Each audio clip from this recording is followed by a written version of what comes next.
Pamilyar ba sa inyo ang pakiramdam na ito?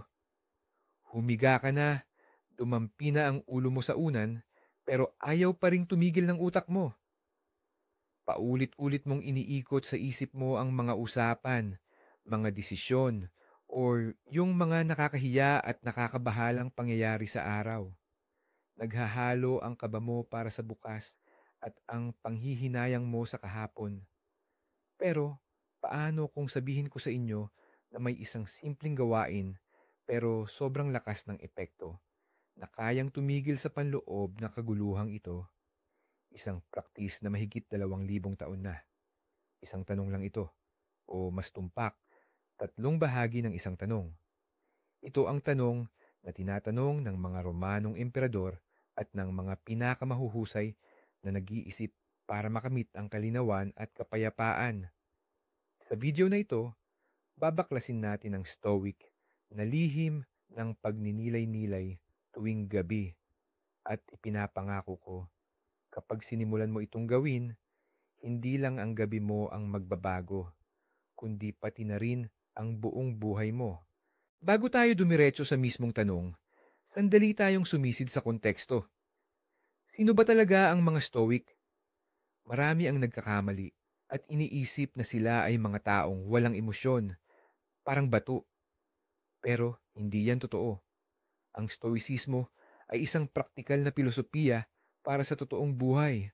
Ang layunin nito ay hindi ang pigilin ang emosyon, kundi ang makamit ang kalagayan ng panloob na kapayapaan at katahimikan na tinatawag nilang apathia o ataraxia. At isa sa pangunahing instrumento nila dito ay ang araw-araw na pagninilay. Si Seneca, halimbawa, detalyado niyang inilarawan sa kaniyang mga sulat kung paanong bawat gabi ay kinikwestiyon niya ang sarili niya. Literal na iniskan niya ang araw niya, ang mga ginawa at ang mga inisip niya.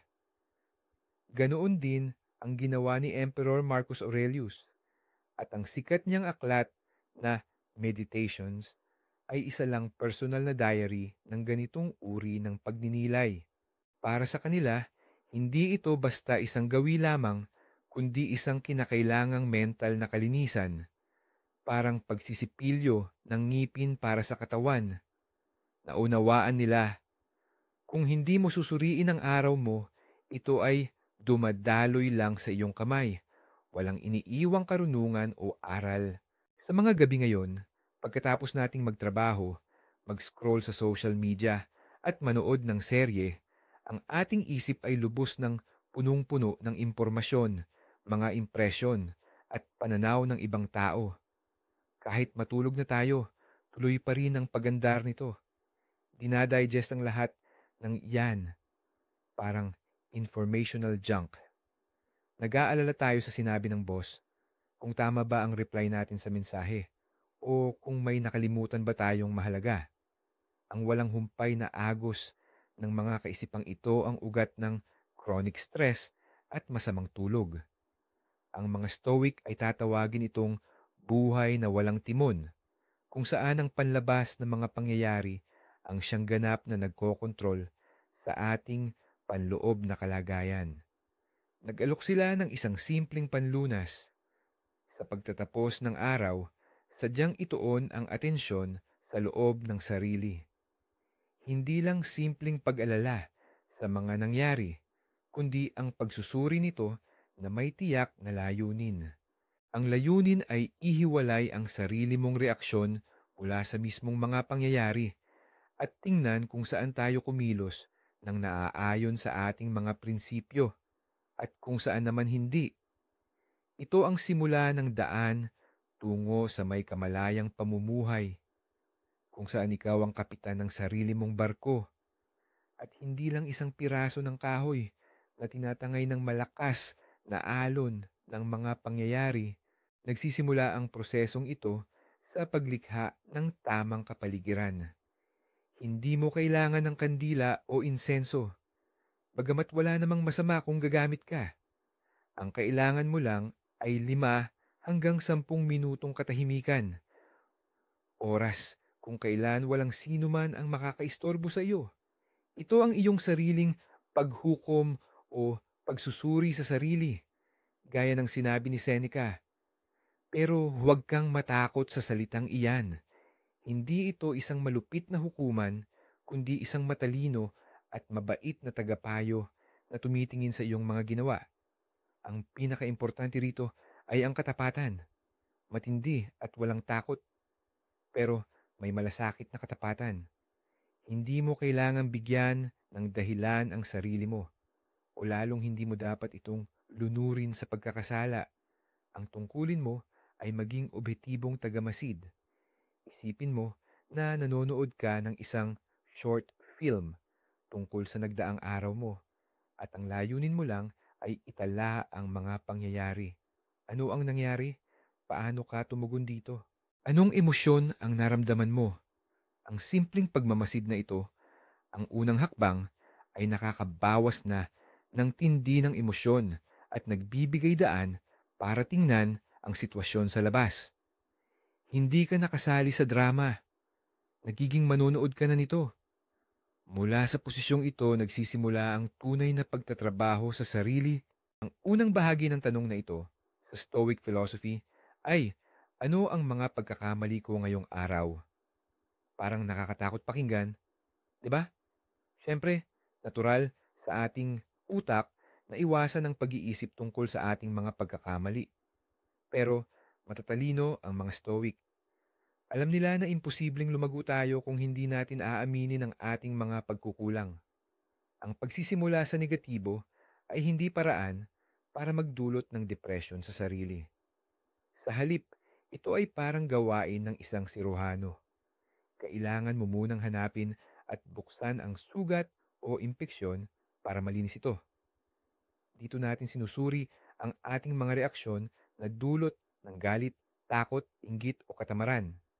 Baka nagpakita ka ng pagkainip habang nakapila, o baka sinagot mo ng masakit ang isang mahal sa buhay, o di kaya nagpadala ka sa procrastination at ipinagpaliban ang isang mahalagang gawain. Ang mahalaga ay hindi lang ang simpleng paglilista ng mga sandaling iyon, kundi ang mas malalim na paghukay. Bakit mo iyon nagawa? Ano ang maling paniniwala o paghatol na nagdulot ng iyong reaksyon? Halimbawa, nagalit ka sa traffic dahil naniniwala ka na ang mundo ay dapat maging komportable para sa iyo. Kapag naunawaan mo ito, malaking hakbang na iyan pasulong. Ang pinakamahalagang punto sa pagsagot sa tanong na ano ba ang pagkakamali ko ay ang ganap na pagtatanggal ng paninisi sa sarili. Ang layunin ng Stoic reflection or pagmumuni-muni ay hindi para parusahan ka, kundi para matuto ka. Hindi ka masamang tao dahil lang sa nagkamali ka. Ikaw ay isang taong patuloy na natututo. Isipin mo na isa kang piloto na nagsusuri ng data mula sa black box pagkatapos ng isang matagumpay na biyahe. Hindi niya sinisisi ang sarili, bagkus kalmado niyang inaanalisa kung bakit sila lumihis sa ruta para mas mapaganda at mapahusay ang susunod na paglipad. Ganoon din ang dapat mong gawin. Titingnan mo ang iyong ginawa at itatanong, anong maling pagpapasya ang nagdala sa akin sa aksyon na ito? Maaaring masyado mo bang pinalaki ang importansya ng isang pangyayari? O baka nakalimutan mo lang na may mga bagay na hindi mo kayang kontrolin, tulad ng desisyon ng ibang tao? Ang pagsasanay na ito ay bumubuo ng isang panloob na tagamasid sa loob mo. Isang bahagi ng iyong sarili na humihiwalay sa iyong pagkatao mula sa iyong mga aksyon. Ang ginawa mo ay isang pagkakamali, ngunit ang iyong pagkatao ay ang estudyante na kumukuha ng aral mula rito. Ang ganitong pananaw ay nag-aalis ng nakakalason na pakiramdam ng pagkakasala. Pinapalitan ito ng konstruktibong pagnanais na maging mas mahusay. Dahil dito, ang bawat pagkakamali, sa halip na maging sanhi ng pagdurusa, ay nagiging isang napakahalagang material sa pag-aaral. Magbigay tayo ng isang konkretong halimbawa. Ipagpalagay natin na ngayon, sa trabaho, May katrabaho kang nagbigay ng kritisismo sa iyong proyekto. Ang una mong reaksyon, pagka-offend at matinding galit. Buong araw mong inuukil-kil sa isip mo ang usapan, iniisip kung gaano ka ka-unfair na trinato. Pagdating ng gabi, sa halip na isipin, ano ba ang mali sa katrabaho ko? Tinanong mo ang sarili mo, ano ba ang mali sa reaksyon ko? Napagtanto mo, ang iyong pagkakamali ay automatiko mong itinumbas ang kritisismo sa proyekto sa pagpuna sa iyong pagkatao. Hayaan mong kontrolin ng panlabas na pangyayari ng mga salita ng ibang tao ang iyong panloob na estado. Ayon sa isang stoic, nagkamali ka sa iyong paghusga. Ipinasya mo agad na ang kritisismo ay masama at mapanganib. Pero paano kung iba ang tingin mo dito? Ang kritisismo ay impormasyon lang. Maaaring ito ay nakakatulong o walang kabuluhan, ngunit ito mismo ay neutral. Ang pagkakamali mo ay isinuko mo ang iyong panloob na kapayapaan sa kapangyarihan ng ibang tao. Nang makita mo ito, hindi mo sinisisi ang sarili mo, kundi nagkakaroon ka ng aral para sa hinaharap. Bukas, sisikapin kong tingnan ang feedback bilang data o impormasyon at hindi bilang personal na pang-iinsulto. Ngayon, matapos nating suriin ng tapat ang ating mga pagkakamali, dumating na ang oras para sa ikalawang bahagi ng tanong. At ito ay parehong mahalaga. Ang tanong ay, ano naman ang nagawa kong tama? Kung ang una ay ang pagwawasto ng mga pagkakamali, ang pangalawa naman ay ang pagpapatibay ng ating tagumpay. Likas sa utak natin ang mag-focus sa negatibo. Tinatawag itong negativity bias or pagkiling sa masama. Maaari nating maalala ang isang kritisismo lang sa buong araw habang binaliwala natin ang 10 papuri. Kaya sadyang idinagdag ng mga Stoic ang bahaging ito sa kanilang pagninilay. Kailangan ito para magkaroon ng balanse at para hindi tayo tuluyang malugmok sa kalungkutan. Dito mo inaalala ang mga sandali kung kailan ka kumilos ayon sa iyong mga prinsipyo at sa Stoic virtues. Karunungan, katarungan, tapang, at pagtitimpi. Halimbawa, napigilan mo ba ang isang matalim na salita kahit na gusto mo itong ibato? Yan ay pagtitimpi. Tumulong ka ba sa iba nang walang inaasahang kapalit? Yan ay katarungan. O kaya, hinarap mo ba ang isang komplikadong gawain na matagal mo nang iniiwasan? Yan ay tapang. Ang mga maliliit na tagumpay na ito ay napakahalaga. Bakit nga ba kailangan nating ipagdiwang ang ating mga tagumpay? Ang totoo, ito'y nagsisilbing positive reinforcement sa ating isip. Kapag sinasadya mong kilalanin ang mga sandaling nakagawa ka ng tama, literal mong hinuhubog ang iyong utak. Ipinapakita mo sa sarili mo, ito ang ugaling gusto kong ulitin. Ganito ako kumilos sa hinaharap. Lumilikha ito ng bagong neural connections. Sa bawat pagkilalang ito, nagiging mas madali ang gumawa ng tama sa susunod. Parang nag-ehersisyo ka sa gym. Bawat repetition ay nagpapalakas sa iyo. Kung panay lang ang pagpupuna mo sa sarili dahil sa mga pagkakamali, malaki ang tsansa na mawalan ka ng gana.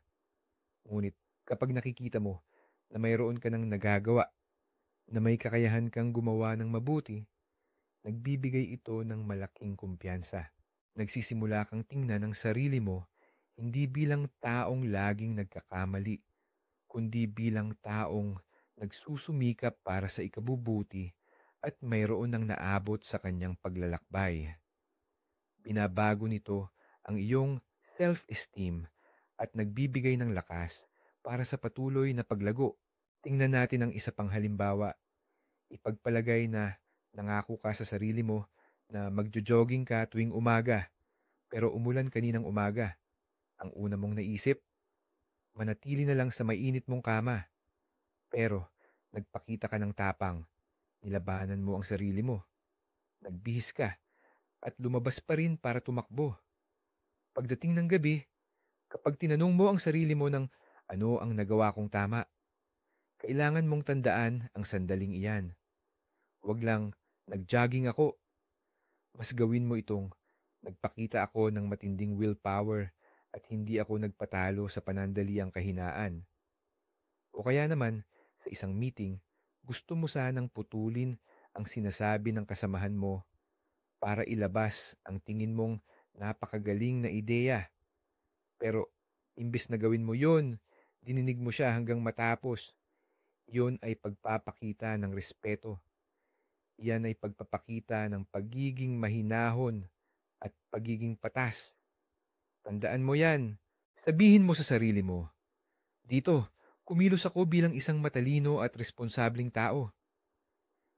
Importante na huwag nating baliwalain ang mga ganitong tagumpay dahil kahit ang pinakamaliit na pagdaig sa sarili mong impulses ay napakalaking hakbang patungo sa stoikong ideal ng isang pantas. Dahil sa ganitong maliliit na bloke, itinayo ang mo ang matibay na kuta ng iyong karakter. Ngayon, dumako tayo sa pangatlo, ang pinakamalalim at marahil ang pinakamabigat na bahagi ng ating pagmumuni-muni. Ano ang aking tungkulin na napabayaan? Pansinin natin, hindi ito kapareho ng ano ba ang mali kong nagawa? Ang unang tanong ay tumutukoy sa ating mga aksyon, sa ating mga kamalian. Ngunit ang pangatlo ay tungkol sa ating hindi pag-aksyon. Ito ang tanong sa mga bagay na dapat nating tinupad, ngunit pinili nating iwasan. Ito ang tanong tungkol sa mga napalampas nating pagkakataong magpakita ng kabutihan o maglingkod. Siguro, nakita mong kailangan ng tulong ng kasamahan mo, pero nilampasan mo lang dahil abala ka. Or nangako kang tatawagan ang iyong mga magulang, subalit hindi mo na ginawa dahil sa kakulangan sa oras. O higit sa lahat, napabayaan mo ang tungkulin mo sa sarili mo. Hindi ka naglaan ng oras para magbasa, mag-aral o pangalagaan ang iyong kalusugan. Ang bahaging ito ang nag-uudyok sa atin na pagnilayan hindi lamang ang ating nakikita at halatang mga kilos, kundi pati na rin ang ating panloob na gabay, ang ating tunay na obligasyon bilang mga nilalang na may katinuan at responsibilidad sa lipunan. Ano ba ang tungkulin sa pananaw ng mga Stoiko? Para sa kanila, hindi lang ito simpleng listahan ng mga dapat gawin sa isang araw. Ito ay ang pagsunod sa ating likas na katangian. Ayon sa mga Stoiko, ang kalikasan ng tao ay ang maging makatuwiran at sosyal. Kaya naman, ang ating pangunahing tungkulin ay ang kumilos ng lohikal at rasyonal at hindi padala sa bugso ng damdamin. Kasama rin dito ang kumilos para sa ikabubuti ng lipunan o ang tinatawag nilang cosmopolis. Mula sa pananaw na ito, ang nakaligtaang tungkulin ay ang sandaling maaari ka sanang kumilos bilang pinakamahusay na bersyon ng isang tao, pero hindi mo ginawa. Kaya mo sanang magpakita ng habag, pero nanatili kang walang pakialam. Kaya mo sanang hanapin ang katotohanan, pero pinili mong manatili sa kamangmangan. Kaya mo sanang lumikha ng isang bagay na kapaki-pakinabang, pero nagpadaig ka sa katamaran. Ang pagmumuni-muni sa ganitong mga tanong ang pinakamakapangyarihang katalista para sa ating pag-unlad dahil pinalalawak nito ang ating konsepto ng pananagutan. Ang pananagutan ay hindi lamang tungkol sa mga bagay na ginawa natin, kundi pati na rin sa mga bagay na hindi natin ginawa. Pinipilit tayo nitong maging mas mapagmatyag sa mundo at sa mga pagkakataong gawin itong mas maganda kahit papaano. Kunin nating halimbawa ito. Nakasakay ka sa tren o metro at nakita mo ang isang matanda na kitang-kitang nahihirapan ng tumayo. Ikaw nakaupo. Ang obligasyon mo bilang isang taong may pananagutan sa lipunan ay magbigay ng upuan. pero nagkunwari kang sobrang abala sa pagtingin sa iyong telepono. Pagdating ng gabi, habang inaanalisa mo ang nangyari sa araw mo, doon mo maiisip, ito ang obligasyon na pinalampas mo. Wala ka namang ginawang masama sa literal na kahulugan ng salita at walang sino mang manghuhusga sa iyo. Pero pinalampas mo ang pagkakataong gumawa ng tama, ipamalas ang kabutihan at katarungan. O isa pang halimbawa, alam mo na para sa pag-unlad ng iyong propesyon, kailangan mong mag-aral ng Ingles. Nagplano ka ng kalahating oras na pag-aaral sa gabi. Sa halip, 2 oras kang nanood ng mga videos sa internet na walang kabuluhan. Pinalampas mo ang obligasyon mo sa sarili mo, ang obligasyon na magpalago at tuparin ang iyong potensyal. Ang pagkilala sa mga pagkukulang na ito, ulitin ko, ay hindi dapat maging dahilan ng labis na pagsisisi o paninisi sa sarili. Ito ay dapat maging motibasyon para gumawa ng plano para bukas. Bukas, magiging mas matulungin ako sa mga nakapaligid sa akin. Bukas, siguradong maglalaan ako ng oras para mag-aral. Ang tatlong bahaging pagmumuni-muni na ito ay mahigpit na konektado sa pangunahing ideya ng stoicismo, ang tinatawag na dikotomiya ng kontrol.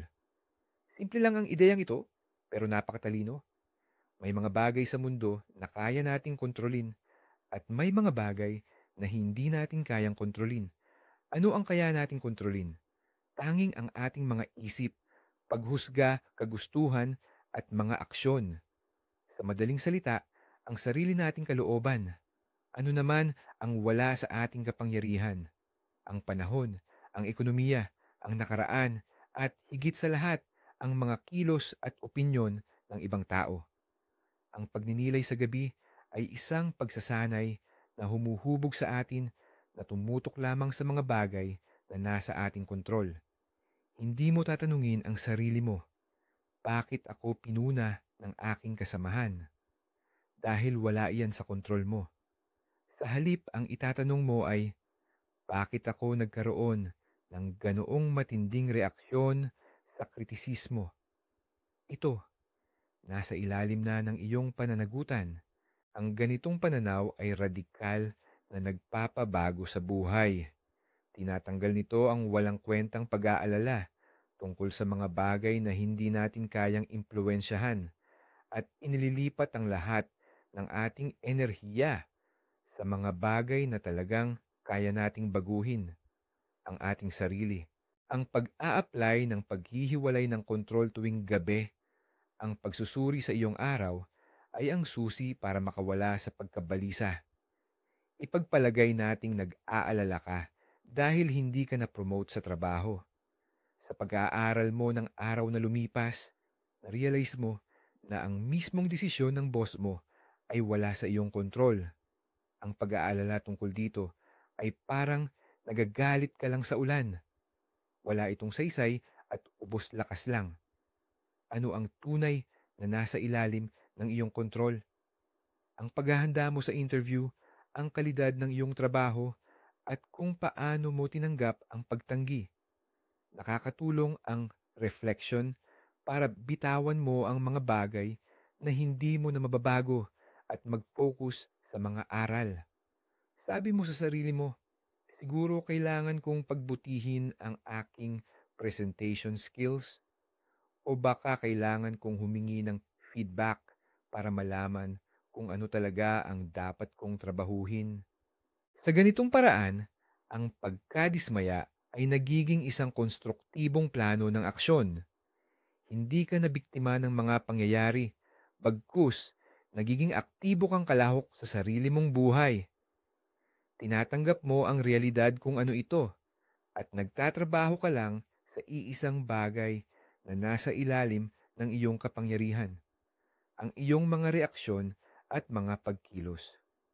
Dito, matatagpuan ang tunay na kalayaan ayon sa mga Stoics.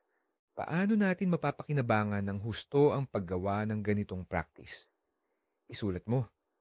Oo, kumuha ka lang ng notebook at ballpen o buksan ang notes app mo sa cellphone. Ang proseso ng pagsasalin ng mga iniisip sa nakasulat na salita ay may kakaiba at makabuluhang epekto. Nagpapabagal ito sa ating pag-iisip, kaya napipilitan tayong bumuo ng mga ideya ng mas malinaw at mas organisado. Hindi lang basta inisip ng dakilang emperador na si Marcus Aurelius ito. Nag-journal siya na ngayon ay kilala natin bilang meditations. Ito ang ginamit niya para sa kanyang gabi-gabing pagninilay. Hindi mo kailangang sumulat ng mahahabang sanaysay. Sapat na ang tatlong simpleng listahan: mga pagkakamali, mga tagumpay, mga napalampas. Sa bawat item, maaari mong isulat ng maikli kung anong aral ang nakuha mo at kung ano ang plano mong gawin bukas. Ang paggawa ng journal na ganito ay nagiging malinaw na tala ng iyong progreso. Pagkalipas ng isang buwan, titingnan mo ang nakaraan at makikita mo kung paano nagbago ang iyong mga reaksyon at kung aling mga pagkakamali ang hindi mo na inuulit. Sobrang nakaka-inspire ito at nagpapatunay na hindi nasasayang ang iyong mga pagsisikap. Ito ang magiging personal mong logbook ng iyong paglalakbay tungo sa mas mabuting bersyon ng iyong sarili. Ang pinakaimportante, ang pagmumuni-muni sa gabi ay hindi dapat manatiling basta mental exercise lang. Ang ultimate goal nito ay ang pagsasakatuparan. Ito ang paglipat mula sa pag-analisa papunta sa synthesis, mula sa pagmumuni-muni tungo sa tiyak na pagbabago sa ating mga kilos. Sa pagtatapos ng iyong gabi-gabing self-assessment, magtakda ka ng isang simpleng intensyon para bukas. Hindi mo kailangang magtakda ng malalaking layunin tulad ng maging perpektong tao. Pumili ng isang bagay na maliit, konkreto at kaya mong gawin. Halimbawa, kung sumabog ka sa isang mahal sa buhay ngayong araw, ang intensyon mo ay maaaring ganito: bukas, sa sandaling makaramdam ako ng inis, hihinga ako ng malalim bago ako sumagot. Kung nakaligtaan mo naman ang pagkakataong tumulong, sabihin mo sa sarili mo, bukas, mas magiging mapagmasid ako sa mga tao sa paligid ko at mag-aalok ako ng tulong sa kahit isang tao. Ang ganitong diskarte ay ginagawang isang laboratorio ang bawat bagong araw, kung saan maaari mong agad na i-apply ang mga aral na nakuha mo mula sa nakaraang araw. Sa ganitong paraan, ang buhay ay titigil sa pagiging sunod-sunod na random na pangyayari at magiging isang sadyang proseso ng pagpapabuti ng sarili. Sa ganitong uri ng gawain, tulad ng anumang training, ang pinakamahalaga ay ang pagiging consistent. Huwag kang umasa ng agarang resulta pagkatapos lang ng isang gabi. Sa simula, baka makaramdam ka pa ng discomfort o hirap sa pagsagot sa mga tanong na ito. Normal lang iyan. Hindi pa sanay ang utak mo sa ganitong lalim ng pagsusuri sa sarili. Pero kung gagawin mo itong pang-araw-araw na gawi, parang paglilinis lang ng ngipin, sa loob ng isang linggo, isang buwan, o isang taon, makikita mo ang kahangahangang pagbabago. Gumagana ito batay sa prinsipyo ng compound interest. Ang bawat maliit na pagtutuwid ng direksyon, araw-araw, ay humahantong sa malaking pagbabago sa takbo ng iyong buhay. Araw-araw, magiging mas matapang ka, mas matiyaga, at mas nagiging malay sa iyong paligid. Sa paglipas ng panahon, mapapansin mo na ang mga sitwasyon na dati ay nagpapainit ng ulo mo ay wala ng kapangyarihan sa iyo. Hindi na magiging impulsive ang reaksyon mo sa mundo, kundi magiging mas matalino at may kamalayan. At lahat ng ito ay resulta lang ng isang simpleng 5 minutong ritual bago ka matulog.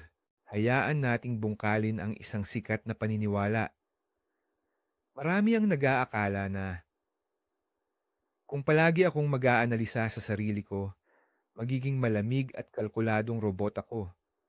Mawawala ang spontanidad at lahat ng ligaya ng buhay. Yan ay isang malaking kamalian. Ang stoic na pagmumuni-muni o reflection ay hindi pumapatay sa damdamin. Sa halip, tinataasan pa nito ang ating emotional intelligence o katalinuhan sa emosyon. Kapag inaanalisa mo ang iyong galit, hindi mo ito sinasawata, kundi sinisimulan mong intindihin ang ugat o pinagmulan nito. Sa oras na maunawaan mo ang pinagmulan, nagkakaroon ka ng kakayahang kontrolin ito.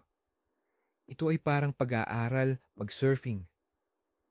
Hindi mo sinusubukang pigilan ang mga alon, kundi natututo kang sumakay sa mga ito.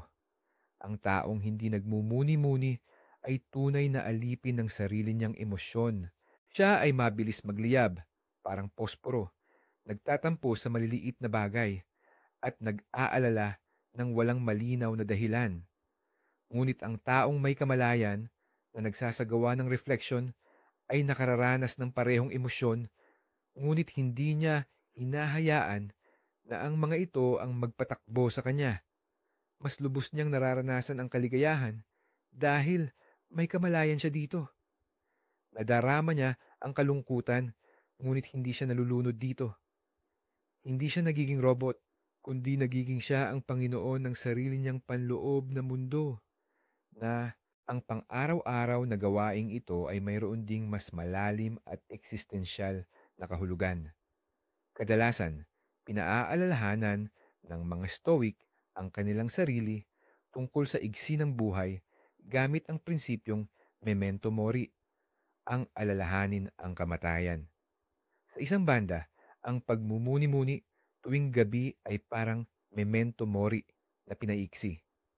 Ang bawat araw na lumipas ay parang isang maliit na buhay. Nagsimula ito sa umaga at nagwakas sa gabi. Sa pagsusuri mo sa nakalipas na araw, para mo na ring binalangkas ang buod ng maliit na buhay na iyon.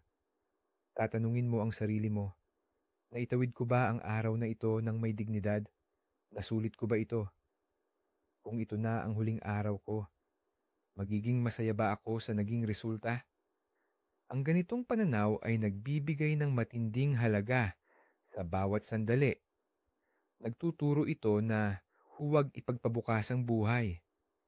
Pinag-iisip ka nito kung ano talaga ang mahalaga at kung ano lang ang puro abala. Kapag tiningnan mo ang araw mo mula sa pananaw na ito, ang maliliit na hinanakit, alalahanin at kabiguan ay parang balewala. Ang talagang lumalabas at nagiging mahalaga ay ito. Naging mabait ka ba, tapat, matapang at makatwiran ngayong araw?